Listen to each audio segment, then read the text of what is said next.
A top MLB hitter, multi-million dollar major league hitter, gets 3 hits out of 10. If they Hmm. can hit 300 for a sustained period of time during the Hall of Fame, that means 7 times out of 10, you're going to look like an idiot in front of a million people, if not more, watching television. Yeah. So what I recommend a lot of entrepreneurs is get more swings in the batter's box. Get out there and talk to more people. Ask for introductions or referrals. People are looking to have confidence to get started.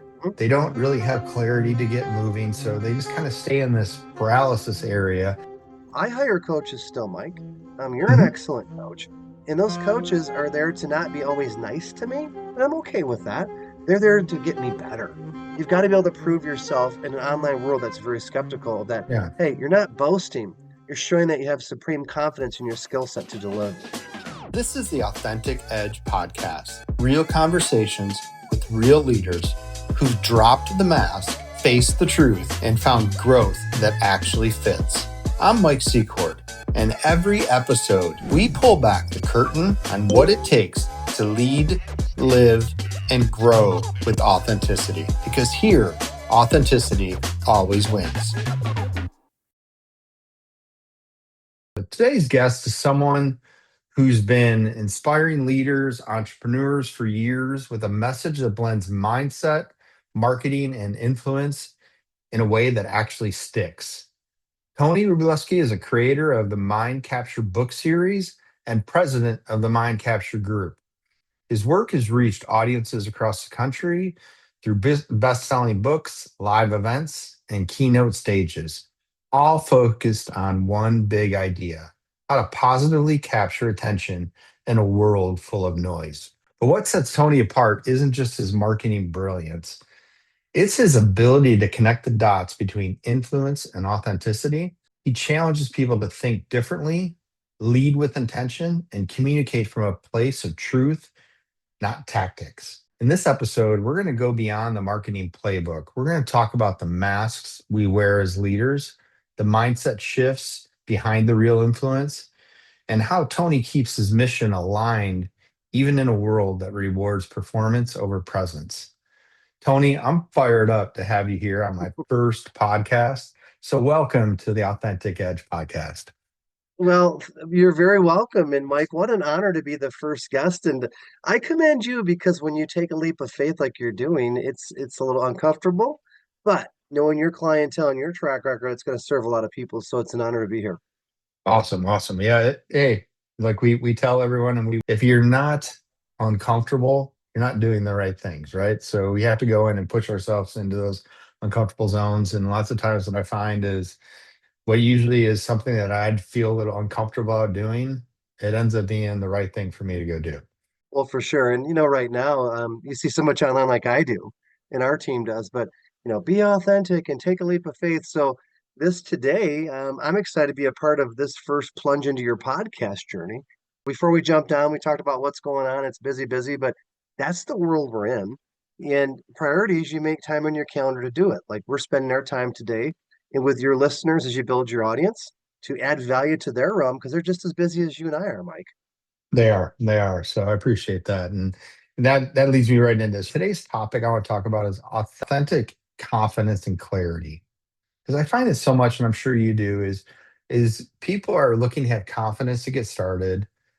They don't really have clarity to get moving, so they just kind of stay in this paralysis area. So the question I have for you is, what did confidence used to mean to you, and how much of it was performance? It's a great question to start. Confidence to me is believing yourself enough to take action, whether it's a side hustle. Let's say you're starting to get into real estate. You've thought about it for 10 years and you finally had the confidence to move into that. You believe and you can take action to do something different. And it ebbs and flows, Mike. There are days you and I, as coaches and mentors, we sometimes like, oh, you look at the schedule, like, man, I got so much to do, and you do one appointment at a time, and we do our level best to stay present because that's a gift, and also a privilege back and forth to our clients is to listen the best we can. A lot of folks I'm hearing out there when I'm working them just want to be heard. They just feel like no one's listening, even their own sales team, their own organization, some of their vendors.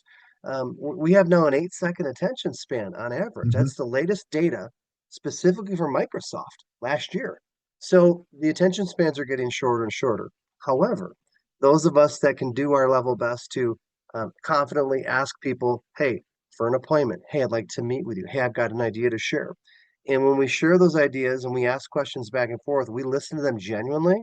We have a huge advantage, Mike, because so many people are Yeah. thinking what they're going to say next while someone's talking.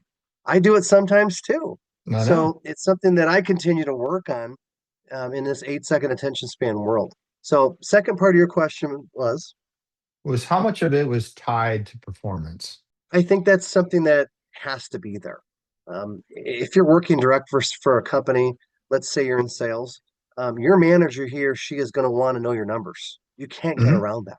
And they can't help you track it if you're not even keeping, a ledger or some type of CRM. Like, what are you working on? How are you spending your days? It's not that they want to annoy you. They need to know how are you using your time. So if they can Hmm. look at time patterns in your prospect and they can guide you in really like a couple of degrees of angling like a ship on the ocean. I'm looking at a map here in my office. Hmm. The captain typically has to move a couple degrees over here, a little bit on the compass to make the mid-course adjustments. And that's the same with knowing your numbers and being accountable. It's scary to a lot of people. Well, I have my own way of doing it. There's nothing wrong with that if it's working. If it's not, how coachable are you? It doesn't matter what Exactly. industry you're in, is how can you be humble? I hire coaches still, Mike. You're an Hmm. excellent coach. And those coaches are there to not be always nice to me, and I'm okay with that. They're there to get me better. And I pay them Yeah. to keep me accountable and kick my butt and to see results. Otherwise, I wouldn't retain the coach. But what you do and what I do, it's sometimes very misunderstood. We're in very competitive industries, but that also shows me there's a lot of need for what we do as consultants and coaches. So hope that helps your audience. But Yeah, it does. That's great, great answer. And I love what you said there about being heard in a noisy world. And lots of times what I see that I'm dealing with, and I know you are as well, is we're tying confidence lots of times into performance. mhm, And like you said, it always has to be there, like to that performance level. But I'm finding so many people are stuck in going, it's so noisy out there, they can't hear me. And it's like, well, they can't hear you and it's noisy out there. I agree. But what are you doing to be heard? And and they're like, well, I don't have this performance. I've actually done something, so I'm not confident I can get out there. And I'm like, you just need to be confident to take the first step. You don't need to be yeah, confident that you won the game. Just be confident that I can get on the field and play. Like we talked at the beginning of this podcast, like stepping into a spot where you're uncomfortable and you don't know, like, I don't know what I'm doing here on a podcast. You don't know what you're doing when I invited you on this. You're like, hey, I'll mhm, show up, I'll be here. I just yeah, have got some things written down and I'm moving and I'm talking to someone that I have extreme, notoriety. Like you're a mentor of mine without even knowing you're a mentor of mine. Because when you came up there, I was like, dude, how can I not learn from someone like you? Um, and I'm like, I'm going to throw him on this podcast first right away. And I just had yeah. confidence that I'm going to get something out of this. I don't have confidence that I know what I'm doing. And I think that's what I think one of my superpowers that I've had that I've learned the hard way without ever really knowing that I was doing this. And if I could give someone a little bit of that, is stop worrying about the confidence that you know it all. Just have confidence that what's the worst that can happen? You You're know, still going to be I better than you are. when you approached me a couple of weeks ago with your email, it was so authentic. It was like, hey, I'm not really sure how to do this. I'm starting out new, but I want to get you on. And it was so brutally honest that I thought, absolutely, how can I help you out? Yeah. And there was no airs about it. And I'll give you an example that happened to me almost about a year ago today. So October 24th, 2024, I gave my first TEDx talk for TEDx Kalamazoo. And I remember going back 3 months before that, getting approved and selected to speak. And they assigned me a speaking coach out of Kalamazoo named Karen. And she was just unbelievably good, patient. She's a therapist by trade. And I remember some of our preview calls where you go through your progress of how's your TEDx talk coming along, how's your outline, your PowerPoints. And there were a couple of calls that was like, man, I have to unlearn everything I thought about speaking for these 2 or 3 hours with her calls to give the best TEDx speech that I can give because it's totally different than what I do as a paid professional speaker. And I was not mad about it, but there were a couple of calls where I'm like, you know what? Tony, be quiet. Write down what she's telling you as a coach who's coached other TEDx speakers successfully. She's been down the path. Take your ego, put it on that damn shelf, and listen to her. And I have to tell you, the last run through a week before that TEDx talk was with the extra promoter, Lem. And those two watched me on a Zoom call give my TEDx talk. That was nerve wracking. And at the end of it, Lem gave me some feedback in real time that even made the speech better. So I had another 6 days to refine the final version of the TEDx talk on October 24th, 2024. And I remember thanking Kieran, my coach, and Lem, the promoter, for selecting me, but they both gave me the gift of high quality coaching from a very constructive, not negative way, and they had done it successfully. So when the speech was over, I hugged both of them. I was like, thank you so much, because they might have thought, well, are we making this guy mad? He's a paid professional speaker. He already knows this. But I had to humble myself with the beginner's mind, as they would say in the martial arts, to come back and say, start as if you know nothing. You know how to Yeah. present, but you have to present a totally different format under a different time parameter, and you're trying to target a global audience, a Hmm. broad group, not a business group. So that was a very good experience where, the master had to start over per se as a communicator. That's such a great lesson for people because like I think we're all walking around with this toolbox of tools that we've got throughout our life, and we think, oh, we know this, we know how to do it, and we get stuck in there, and then just adding and going, hey, Tony, I'm not asking you to get rid of the tools you have. I'm asking you to just learn a few little tweaks with these tools, and when you apply those with the tools you have, you can build even bigger things than you could prior to this. And the And bonus, Mike, it's helped my other corporate presentations. I went back and refined those based on some of the methodologies I learned from yeah, the TEDx method. I integrated in my corporate keynote. So it was like a yeah, double win. And again, back to your question is we're all afraid of something, Mike. hmm, You and I coach high level people with different titles in different industries, and they'll give me the Saturday morning call sometimes or the text. They just want to be listened to about something going on with their family or something with an employee. And I'll ask them, do you want me to listen or do you want me to give advice? Sometimes they say both, or I just need you to listen today. You want me to take notes? Yeah. Is this safe harbor, which means this is in confidence? Because not all my clients have NDAs, but I want them to feel safe that I'm not going to share it. Otherwise, they wouldn't have heard about me and my reputation that hmm, I'm not going to disclose things. But I just look at that and say, why not? And something that I have on my desk is a picture of me at 7 years old. And sometimes I'll be on a call or an interview to be picked as a speaker, and I'll look at the picture of me and I'd say, don't get so serious, Tony. This is not life and death. They may or may not implement what you recommend. They may or may not hire you to speak at their conference, and that's okay. Never lose the joy of having fun with what you do. And I that's know the awesome. world's got pressure. We're under all sorts of weirdness with the economy to inflation to wars to unrest. That's the human condition, though, Mike. It's Hmm. always been like that, just different degrees of stress and information overload, I call it. So, how do we get through all the noise, the distraction, and focus the best we can each day? Because some days you can be hitting home runs, then you have 2 or 3 days you're striking out. I get no, no, no, no. I get a bunch of rejection emails. No Hmm. to a sponsorship. No, no. Then I get three in a row, but I have to keep getting the batter's box. So, from a baseball Yeah. analogy, a top MLB hitter, we're in the World Series time right now as we tape this.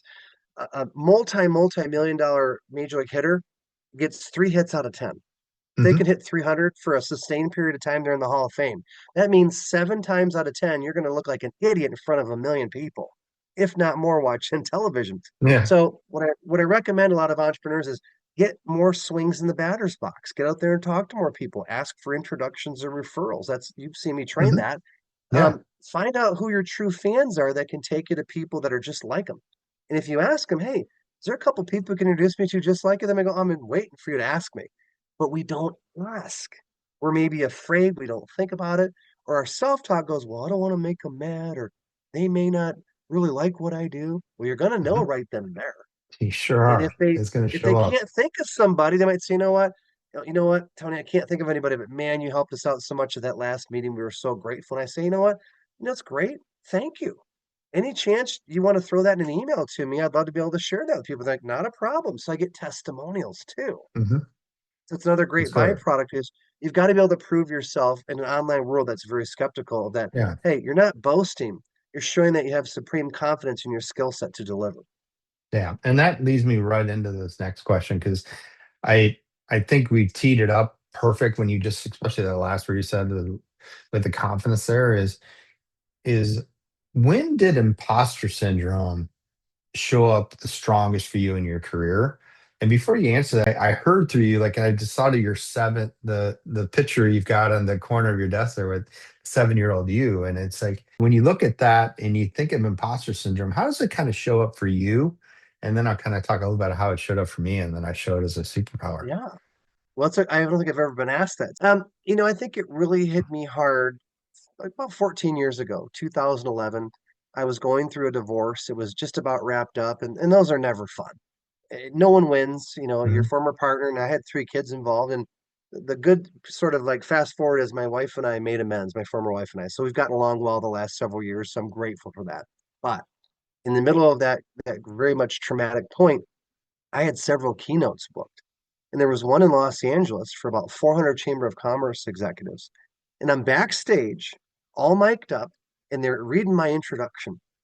And before I went on, I thought, if these people really knew what was going on in my private life, they would think I was the biggest fraud ever on this stage. I thought, wait a minute, you're there. They flew you in. They selected you amongst a lot of other candidates. You're there to deliver a message. Shut that voice up. I took the stage and I had a ball with them. But I could not believe how much I was doubting myself in the backstage area when they're reading the intro, going, wait a minute, you've got to remove your personal life and put it on the shelf. The old control alt delete button. Mhm. You got to do that right now. As I was walking up the stage steps, I can still remember seeing a crowd going, showtime. And within a minute or two, I never even remember that till I got off stage. So that to me was that real difficult imposter syndrome moment.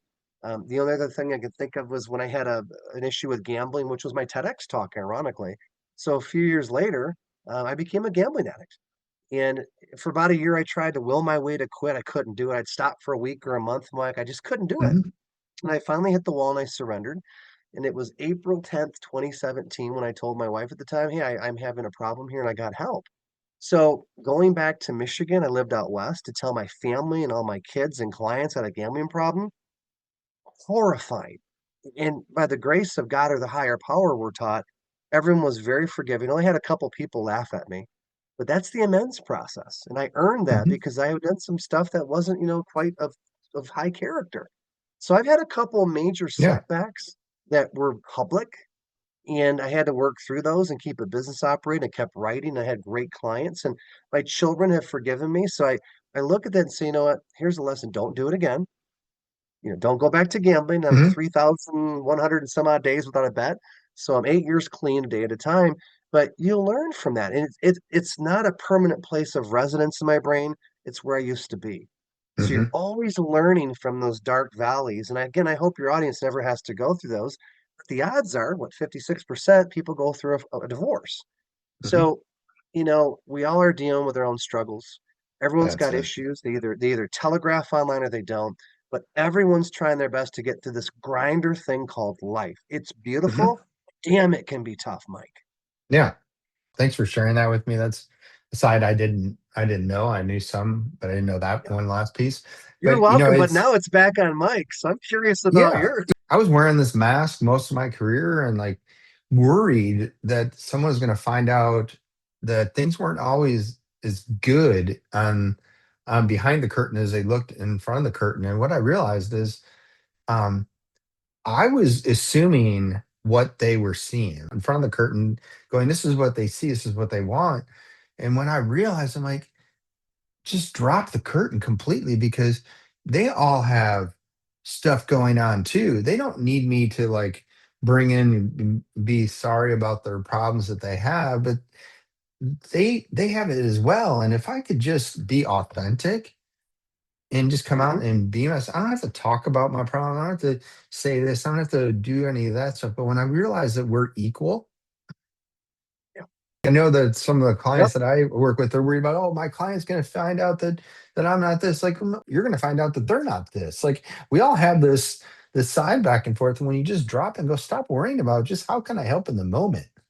How do I show up Yes. and talk and do this for the moment to help that person? Because you know what? There's someone who had the same struggles you had in that audience that you were worried about where they're at. And some of them had things worse than what you had, but they didn't need to hear or worry about that. They needed you to be you in the moment.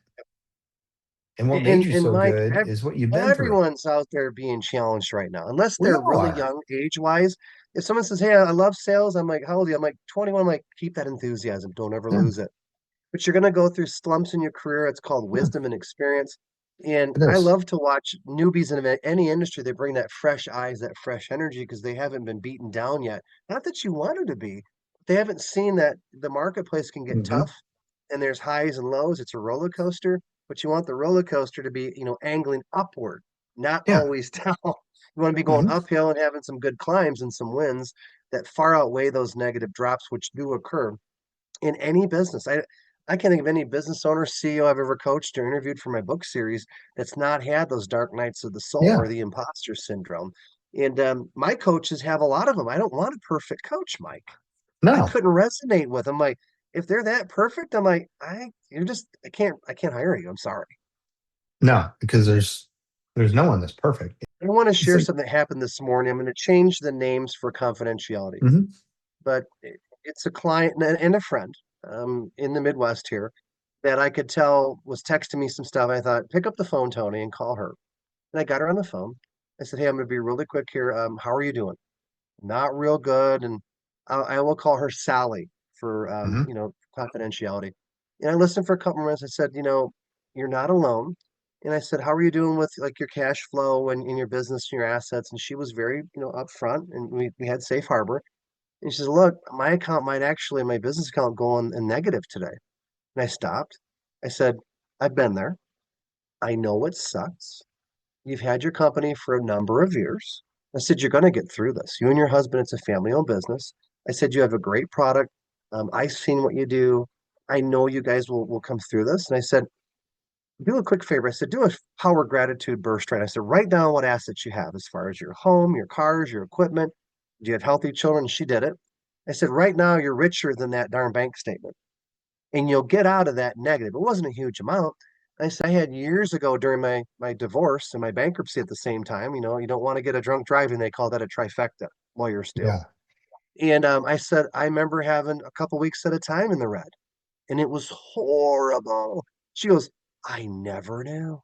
I said, welcome to being self-employed. I said today, congratulations. You had your first day of going in the red. You're Mhm, now in the club of entrepreneurs. And she started to chuckle. I said, it does suck. I know it's real. I've been there before, but you are not going to mhm. stay stuck there. And she goes, thank you so much. I'm Yeah. not making this to tell you that I'm the best coach ever, but I was real, raw, and human with her at that moment on that phone call this morning, which came out of nowhere. And I thought, you know Mhm. what? Many mentors helped me when I was in the valley. It's my turn to help her out as not just a client, but as a friend. Yeah. It's amazing when you can release like the energy she was putting towards worrying about that, that when you reframed it for her, she can put that energy now towards getting out. Yeah. Mike, you could tell on the phone, I said, again, Sally, real quick, I'm not going to let you mope on the call. You can't take my energy right now. I'm here to help you. She goes, okay. Because I could tell she Mhm, wanted to maybe go on. I'm like, I'm not doing that today. I said, are you okay? And she goes, yes. At the end of that 10-minute call, I gave her an idea. I said, I want you to implement this now. I'm not charging you, but I want you to act like I'm sending you an invoice right now. I said, I want to see the email you're going to send out to your customers tomorrow. So tomorrow morning, I should have an email from her from a promo to her list to generate some cash flow. And I said, mhm. sitting and worrying like you're doing, you got to get in emotion. That's why I'm Yep. giving you I believe, a very proven idea to go back to your list of thousands of Mhm. customers and do a promotion to them. Instead of worrying, create a promo with your husband. Get it out tonight or tomorrow morning. Put a video up on YouTube. Now you got two access points to get out to they have thousands of customers. Mhm. So they're in a cash flow crunch. I'm like, this isn't a long-term thing. You guys are just running tight like many companies do. Yeah. So it was a reset. It was not like la la happy, happy coaching call. But at that moment, I could tell she was ready enough to listen and say, I got to do something different. Yeah. And it goes in that statement, what got you here won't get you there. And Correct. she thought by doing exactly what she was doing, she'd get out of it. And it's like, no, Couple little pivot, couple little changes, and boom, you're there. So, how did you rebuild confidence after some of those setbacks you shared? Several ways, day at a time.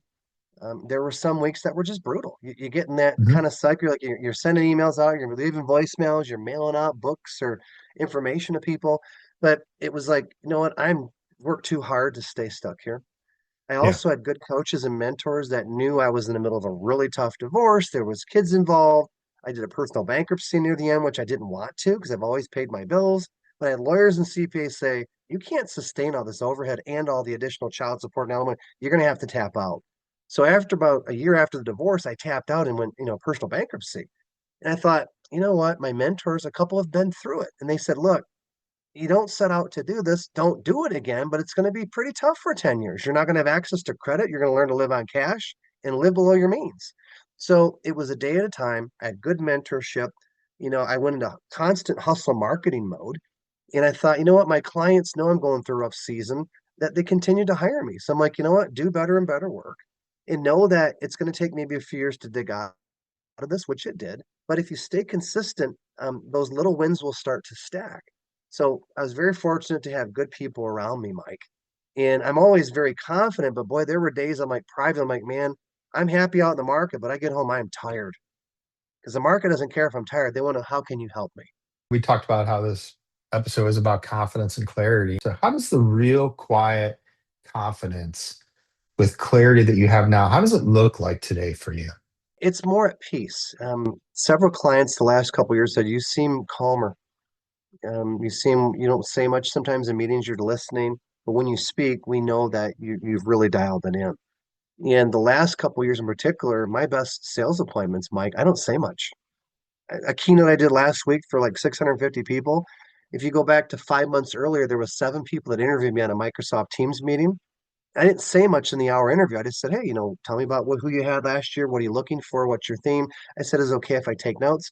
And for about 45, 50 minutes, they kept asking questions. They told me what they were looking for, who they had last year. And I wrote notes down. I said, all right, there's 2 or 3 things I heard here.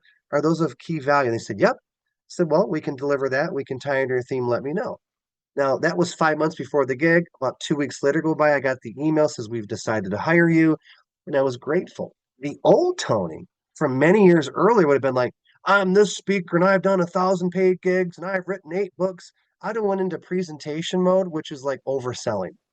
So a calm confidence is wisdom. And I've been through so many rodeos. Doesn't mean I get cocky, but I'm like, you know what? Tell me what you really want, and I can tell you if I can help you or not. And that Mhm. disarms people because I don't hire everybody. I don't work with everybody, Mike, because sometimes it's just not a good fit for either of us. Yeah, that's awesome.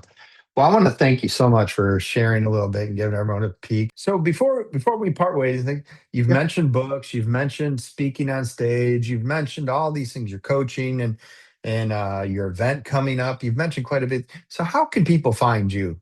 How can my audience thank you. find you? Because I want them to find you. Awesome. The easiest way is to go to our main site, which is mindcapturegroup.com. Again, mindcapturegroup.com. You know me, our team is it's not just the Tony Show. Our team's good on social. So if you go over to Instagram or Facebook, just type in Tony Rubleski and we will go from there.